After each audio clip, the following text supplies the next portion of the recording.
The neon lights flickered as rain drummed against the pavement, painting the city in a distorted reflection of itself. Detective Alex Carter lit a cigarette, watching from his car as the club's entrance pulsed with life. Inside was his target, Vincent Morello, a mid-level gangster who had been laundering money for someone bigger, someone Carter had been chasing for years. He took a slow drag, exhaling as he grabbed his gun from the passenger seat and stepped out. The bouncer at the door gave him a wary look, but Carter flashed a fake badge and walked in like he belonged. The bass-heavy music vibrated through his chest as he moved past a sea of bodies, searching. Morello was in the VIP section, laughing with a drink in one hand and a woman in the other. Carter adjusted his jacket, his fingers brushing the cool metal of his gun. He had one shot at this. If Morello saw him first, it was over.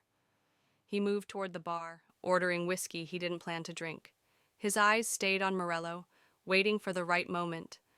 Then it happened. A man leaned in close to Morello, whispered something, and the gangster's expression darkened. He slammed his glass down and got up, heading toward the back exit. Carter tossed a bill onto the counter and followed, keeping his distance. The alley behind the club reeked of wet concrete and trash. Morello lit a cigarette, pacing. Carter pressed himself against the wall, listening. "You tell him I need more time," Morello hissed.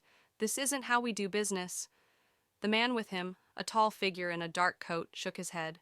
"Time's up, Vinny. The boss wants his cut." Carter stepped forward, gun drawn. "Evening, gentlemen." Morello's face twisted in panic as he reached for his own weapon, but Carter was faster. "Don't," he warned. "We both know how this ends." Morello hesitated, then let out a bitter laugh. "You think you're the hero here, huh?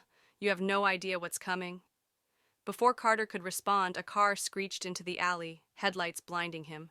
The door flew open, and a figure in a tailored suit stepped out. Damien Voss, the real power behind the city's underworld. He smiled like a predator. "Well, well," Voss said, voice smooth as silk. "Detective Carter, I was wondering when we'd finally meet." Carter tightened his grip on the gun, but something felt off. He glanced at Morello, who smirked despite the situation. Then he saw it. Morello wasn't scared. He was stalling.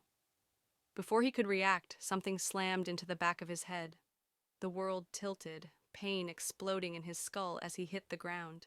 His vision blurred, boots moving around him as voices faded in and out. "Take care of him," Voss said. "Make sure he understands." Darkness swallowed him whole. When Carter came to, he was in his car, parked in front of his apartment. His head throbbed, his gun was missing, and a crisp envelope sat on the passenger seat. He opened it with shaking fingers. Inside was a single note. "Next time, stay out of our business." And underneath, in Morello's scrawled handwriting, "Welcome to the real game, detective."